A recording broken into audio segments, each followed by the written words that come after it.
मैंने गाड़ी जामे मस्जिद के अकब में खड़ी की। वहीं एक फूल वाले की दुकान से फूलों के 4 हार खरीदे और आहिस्ता आहिस्ता चलता आज़ाद के मकबरे पर आ गया। मौलाना आज़ाद का मकबरा जामे मस्जिद के सामने है। ये छोटा सा मकबरा है जिसके ऊपर छतरी बनी हुई है। कब्र संगे मरमर की है और इर्द गिर्द पीतल का जमला बना हुआ है। चबूतरे के पास ही बैठने की जगह भी है। मैं जूते उतार कर चबूतरे पर आ गया। मौलाना आज़ाद की कब्र पर फूलों की माला डाली। मैंने माथे पर राम नाम का तिलक लगा रखा था जो मैं रोज सुबह को लगाता था, इसलिए हाथ उठाकर फातिहा खानी नहीं कर सकता था। दिल ही दिल में फातिहा पढ़कर मौलाना की रूह को सवाब पहुंचाया और चबूतरे से उतरकर जूते पहनने लगा। जूते पहनते हुए मेरी आंखें चारों तरफ का अमीक नजरों से जायजा ले रही थी। अभी तक मुझे अपना एजेंट नजर नहीं आया था। कुछ फकीर जरूर इधर उधर बैठे थे मगर उनमें अपना एजेंट नहीं था। ये कभी हो नहीं सकता था। कोई गैर मामूली वाकया या हादसा न हो गया हो, वरना अपना एजेंट कभी रुक नहीं सकता था। उन लोगों को जिन जराए से इत्तलात मिलती रहती थी वो मैं यहाँ जाहिर नहीं कर सकता, लेकिन उनके जराए बहुत वसी थे।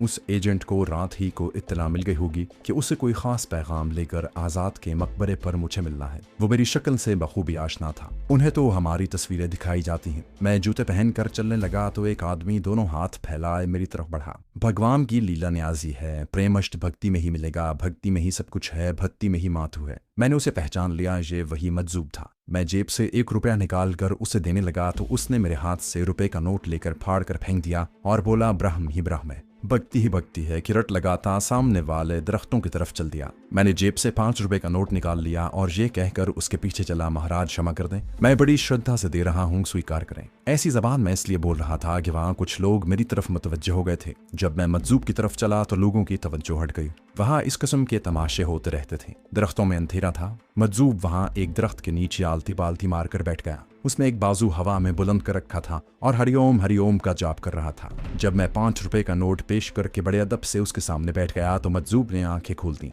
अपने सफेद सफेद डेले घुमाकर दाएं बाएं देखा और उर्दू में बोला, तुम्हारी अमानत तुम्हारी गाड़ी के डैशबोर्ड में रख दी गई है। उसने बुलंद आवाज में एक नारा मस्ताना लगाया और मजजूबों की तरह रक्स करता जामे मस्जिद की तरफ चल दिया। मैंने उसका पैगाम सुन लिया था। हैरानी की बात है कि वो मुझे मस्जिद के पीछे गाड़ी खड़ी करते देख रहा था। मैं ग्राउंड में से निकलकर अपनी गाड़ी की तरफ चल पड़ा। गाड़ी अपनी जगह पर उसी तरह खड़ी थी। मैं उसके शीशे बंद करना भूल गया था क्योंकि गाड़ी में कुछ भी नहीं था। मैं गाड़ी को वहां से निकालकर मोती नगर की तरफ रवाना हो गया। रास्ते में एक वीरान जगह पर गाड़ी खड़ी करके डैशबोर्ड को खोल कर देखा। उसमें कोई शय सफेद रुमाल में लिपटी रखी थी। उसे खोला तो वो पहले जैसा माचिस की साइज का एक ताकतवर ट्रांसमीटर था। उसके साथ ही जर्द रंग के कागज पर हिंसों की शक्ल में एक पैगाम लिखा था। मैंने उसे खंबे की रोशनी में पढ़ा। लिखा था, शिवाजी ट्रेनिंग सेंटर में एटमी हथियारों के लिए यूरेनियम की रीप्रोसेसिंग हो रही है। ये खतरनाक बात है, इसे फौरी तौर पर खत्म करो। मैंने कागज को पुर्जे पुर्जे करके बाहर फेंक दिया। ट्रांसमीटर को जेब में छुपा कर रखा और घर वापस आ गया।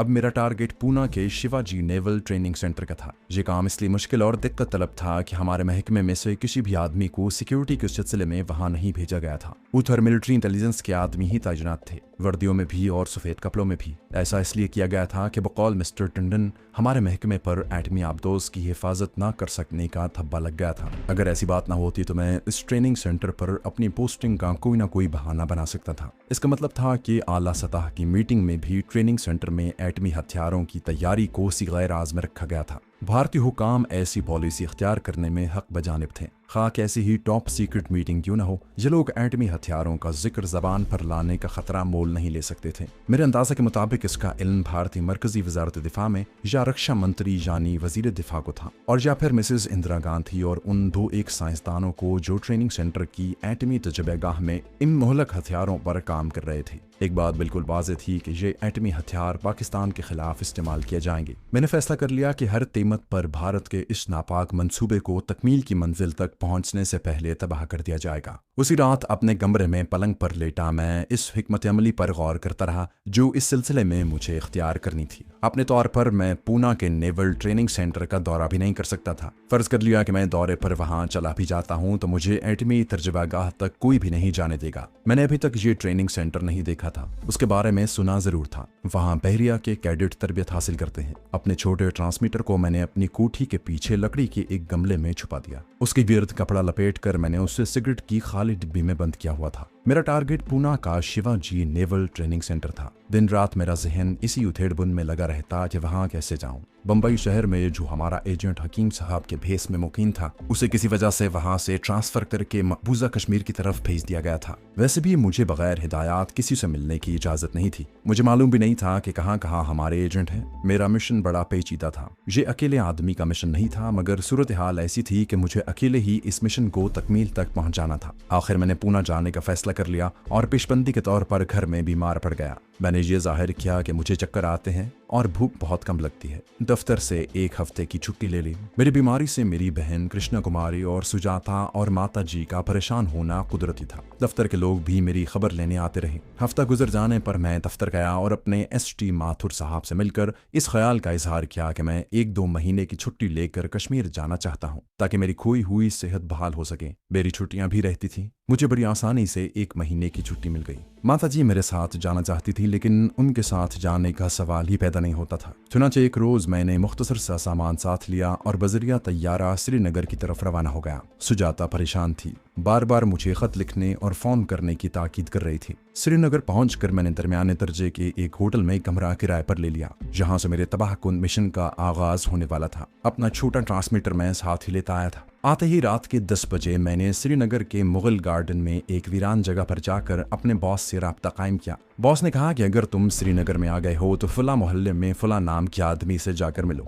उसे अपना कोड बताओ और उसका कोड पूछो। बॉस ने मुझे उसका कोड बता दिया। सुबह 7 बजे मैं श्रीनगर के उस खास मोहल्ले की तरफ चल दिया। ये मोहल्ला श्रीनगर के मज़ाफात में वाक़ था। मैं उस खास आदमी के मकान पर जा पहुंचा। पुराना और भूसीता 1 मंजिला मकान था। लकड़ी का दरवाजा एक तरफ को टेढ़ा हो गया था। मैंने दस्तक दी। एक नौजवान कश्मीरी लड़की ने दरवाजा खोला और कश्मीरी में पूछा कि मुझे किससे मिलना है। मैं कश्मीरी जबान नहीं बोल सकता था, थोड़ी थोड़ी समझ जरूर लेता था। मैंने उर्दू में एजेंट का नाम लिया कि मुझे उससे मिलना है, जहां उस कश्मीरी नौजवान का फर्जी नाम अमजद होगा। कश्मीरी लड़की जिसने सर पर कश्मीरी औरतों की तरह रुमाल बांध रखा था, दरवाजा बंद करके अंदर चली गई। थोड़ी ही देर बाद अमजद नौदार हुआ। गठे हुए मजबूत जिस्म का कश्मीरी नौजवान था। गोरा चिट्टा खूबसूरत, सर के शाह बाल घुंघराले, आंखों में बला की चमक। मैंने कहा जरा बाहर आइए, मुझे आपसे एक जरूरी काम है। उसने एक मुतजस्सस निगाह मुझ पर डाली और दरवाजा बंद करके मेरे साथ चल पड़ा। एक जगह दरख्तों के नीचे पत्थरों का ढेर पड़ा था। मैं वहां जाकर रुक गया। अमजद की तरफ देखा और अपना कोड लफ्ज दोहराया। अमजद ने जवाब देने के बजाय गर्दन पर हाथ फेरते हुए जेब से सिगरेट निकाल कर सुलगाया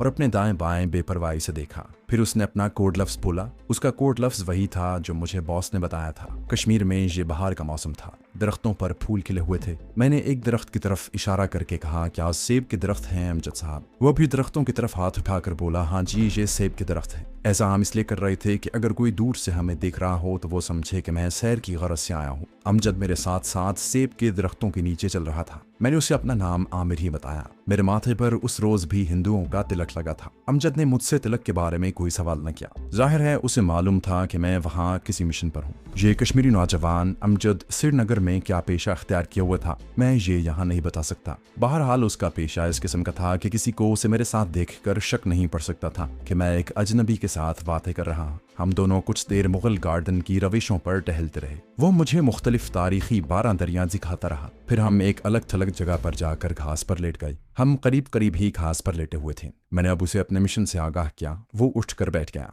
जेब से सिगरेट की डिब्बी निकालकर एक सिगरेट मुझे दिया, एक खुद सुलगाया, एक निगाह आसपास डाली और सिगरेट का धुआं छोड़ते हुए बोला, ये मिशन इतना आसान नहीं है। मैं पहलू बदल कर कोहनी के बल लेट गया और उसकी तरफ देखकर बोला, अगर आसान होता तो बॉस मुझे तुम्हारे पास आने की हिदायत न करता। ये बताओ कि तुम इस मिशन के सिलसिले में मेरी क्या मदद कर सकते हो? कश्मीरी नौजवान अमजद खामोशी से सिगरेट पीते हुए और दरख्तों में बने हुए संगे मरमर के चबूतरे को देख रहा था। उसी तरफ नजरें जमाए हुए बोला, तुम एक कमांडो हो। मैं कमांडो नहीं हूँ, मगर मैंने यहाँ आने वाले कई कमांडोज की रहनुमाई की है और आधा कमांडो बन गया हूँ। फिर मेरी तरफ नजरें घुमाकर बोला, हमें वहाँ कमांडो अटैक करना होगा। इसमें हमारे बचने का सिर्फ 1% इम्कान है, जबकि नेवल सेंटर की तबाही का 100% इम्कान है। मैं इस कश्मीरी नौजवान का मुंह तकने लगा। उसके चेहरे से पाकिस्तान और इस्लाम की सरबुलंदी के लिए 1000 बार अपनी जान कुर्बान कर देने का आहनी अज़्म झलक रहा था। उसके इस अज़्म ने मुझे बेपनाह ताकत दी। मेरे अंदर का कमांडो बेदार हो गया। मेरे बाजू की मछलियां फड़कने लगीं।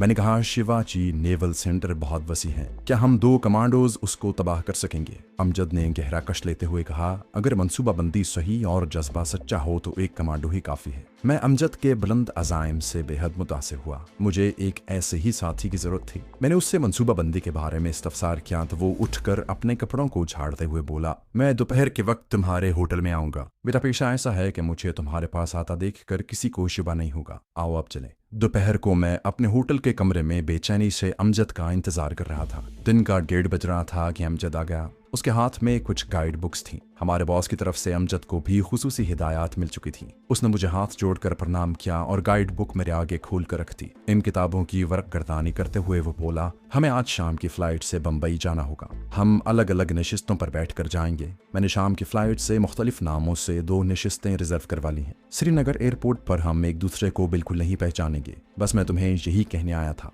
फ्लाइट का टाइम 6:15 है। ये तुम्हारा टिकट है। उसने जेब से हवाई जहाज का टिकट निकाल कर मुझे दिया। पैम्फलेट नुमा किताबें उठाई और नमस्कार करके बाहर निकल गया। बड़ा बाएतमाद और तजुर्बाकार नौजवान था। फौरन ही अमजद वापस आ गया और बोला, ट्रांसमीटर मुझे दे दो। बम्बई में हमें इसकी जरूरत नहीं पड़ेगी। यहाँ होटल वालों को यही कहना कि तुम गुलमर्ग सैरो तफरी के लिए जा रहे हो। मैंने छोटा ट्रांसमीटर उसके हवाले कर दिया और अमजद चला गया। बम्बई में अमजद का अपने किसी खास एजेंट से राब्ता कायम हो चुका था। शाम को मैंने नया सूट पहना, अपना ब्रीफ के साथ लिया, चंद एक कपड़े और चप्पल वही रहने दी। ताला लगाया और चाबी होटल के मैनेजर के हवाले करते हुए उसे बताया कि मैं कुछ दिनों के लिए बगर्ज़े सैरो तफरी दोस्तों के साथ गुलमर्ग जा रहा हूँ। मैंने होटल से निकलते ही एक टैक्सी पकड़ी और एयरपोर्ट की तरफ रवाना हो गया। जब मैं बोर्डिंग कार्ड हाथ में था, मैं तैयारे की सीढ़ी की तरफ जा रहा था तो मैंने अमजद को देखा। उसके हाथ में भी ब्रीफ केस था। वो जर्द रंग के समर सूट में मलबूस था। उसने मेरी तरफ सरसरी तौर पर भी आंख उठाकर न देखा। तैयारे में उसकी नशिस्त मुझसे काफी फासले पर थी। ठीक वक्त पर तैयारा फजा में बुलंद होकर बम्बई की तरफ महवे सफर हो गया। बम्बई पहुंचे तो रात हो चुकी थी। बम्बई शहर रोशनियों से जगमगा रहा था। मैं अमजद को निगाह में रखे हुए था, मगर अराइवल लाउंज में वो कहीं गायब हो गया। मैं खामोश रहा। चुपचाप लाउंज से निकलकर बाहर टैक्सी स्टैंड पर आया तो किसी ने टैक्सी में से आवाज दी, अगर आपको मुतंगा की तरफ जाना है तो मेरे साथ आ जाइए। आधा किराया आप दे दें, आधा मैं दे दूंगा। मैं दिल में मुस्कुरा दिया, जल्दी से बोला थैंक यू, मुझे मुतंगा ही से लोकल ट्रेन पकड़नी है। मैं दरवाजा खोलकर पिछली सीट पर अमजद के साथ बैठ गया। टैक्सी मुतंगा की तरफ रवाना हो गई। रास्ते में अमजद ने मुझसे कोई बात न की। बम्बई की रात बड़ी रोशन और जगमगा रही थी। आसमान बादलों में घिरा हुआ था। मैंने कहा, यहाँ बरसात बहुत होती है। अमजद ने आहिस्ता से हूं कहा और आंखें बंद करके सर पीछे लगा दिया। मैंने भी उसके बाद कोई बात न की। टैक्सी ड्राइवर सिख था। टैक्सी बम्बई शहर की रोशनी से भरपूर आबादी में दाखिल हो गई। मतुंगा रेलवे स्टेशन के बाहर ड्राइवर ने टैक्सी रोक दी। अमजद ने जेब से बटवा निकाला और बोला, लाइए महाराज, अपने हिस्से के 20 रुपए दे दें। मैंने 40 रुपए में टैक्सी की थी। मैंने अपने हिस्से के 20 रुपए अदा कर दिए। अमजद का शुक्रिया अदा करने के लिए प्रणाम किया और रेलवे स्टेशन की तरफ चला। रेलवे स्टेशन पर काफी रश था। लोग रेलवे ट्रेन पकड़ने के लिए गेट की तरफ जा रहे थे। मैंने पीछे मुड़कर बिल्कुल न देखा। एक सुतून के साथ लगकर खड़ा हो गया। पीछे से अमजद की आवाज आई, हमें यहाँ से विक्टोरिया पकड़कर भिंडी बाजार जाना होगा। अब हम दोनों आपस में बातचीत कर सकते हैं, आओ मेरे साथ। स्टेशन से बाहर निकले तो बूंदाबांदी शुरू हो गई थी। विक्टोरिया में बैठे और भिंडी बाजार आ गए। रास्ते में अमजद ने मुझे बताया कि जहाँ हमारा अपना आदमी है, वो हमारे कमांडो अटैक का सारा इंतजाम करेगा। उसकी मदद के बगैर हम अपने मिशन की तकमील नहीं कर सकते। भिंडी बाजार मुंबई का एक गुंजान आबाद इलाका है जहाँ मुसलमानों की अक्सरियत है। जहाँ जो हमारा एजेंट था, मैं उसका नाम और पता नहीं बताऊंगा आपके लिए। उसका नाम जमशेद है। दरमियानी उम्र का आदमी था। बाजार में एक दुकान करता था। बिल्कुल बम्बई वाला बन चुका था। वैसी ही जबान बोलता, पान हर वक्त मुंह में रखता। उसने मुझसे मिलकर किसी किस्म की गर्मजोशी का इजहार न किया। बस वैसे ही मिला जैसे मैं कोई कारोबारी आदमी हूँ। हमें साथ एक गोदाम में ले गया जो दुकान से थोड़े फासले पर एक गली में था। यहाँ उसने पहली बार मेरी तरफ गौर से देखा और बोला, तुम जिस हुलिये में दिल्ली से चले थे, उसी हुलिये में तुम्हें यहाँ नहीं आना चाहिए था। तुम चाहते हो कि मैं भी तुम्हारे साथ मुश्किल में फंस जाऊं। उसका लहजा तल्ख था। बोला, तुम मुझे बिल्कुल अनाड़ी लगते हो। फिर अमजद की तरफ मुतवज्जे होकर उसे डांट पिलाई, तुम्हें भी इसका ख्याल नहीं आया? रात तुम दोनों को इस गोदाम में रहना होगा। वो सामने एक कोठरी है, वहां चले जाओ। मैं 1 घंटे के बाद आऊंगा। तुम लोगों ने खाना खाया? अमजद ने बताया कि खाना हमने जहाज में ही खा लिया था। वो हूं कहकर गोदाम से निकल गया। दरवाजा बंद करके बाहर से उसने ताला लगा दिया। अमजद ने इत्मीनान का सांस लेते हुए कहा, वाकई मुझसे भूल हो गई। तुम्हें इसे विनगर में ही अपना हुलिया तब्दील कर देना चाहिए था। उसकी बातों का बुरा मत मानना, ये हमारा बेहद कीमती आदमी है, हर वक्त जान हथेली पर रखता है। आओ कोठरी में चलकर जरा कमर सीधी करते हैं। कोठरी की फजा घुटी घुटी थी। सिर्फ एक रोशनदान था जो शायद दूसरी गली में खुलता था। एक कमजोर सा बल्ब छत से लटक रहा था, जिसकी रोशनी बल्ब से भी ज्यादा कमजोर थी। मच्छर बहुत ज्यादा थे। हमने सिगरेट सुलगा लिए, जिसके धुएं की वजह से मच्छर थोड़ी देर के लिए फरार हो गए। 1 घंटा बड़ी मुश्किल से गुजरा। हमारा आदमी यानी जमशेद ठीक 1 घंटे बाद आया। हम जमीन पर बिछी हुई चटाई पर बैठे सिगरेट पर सिगरेट फूंक रहे थे। जमशेद के हाथ में एक खाते का रजिस्टर था।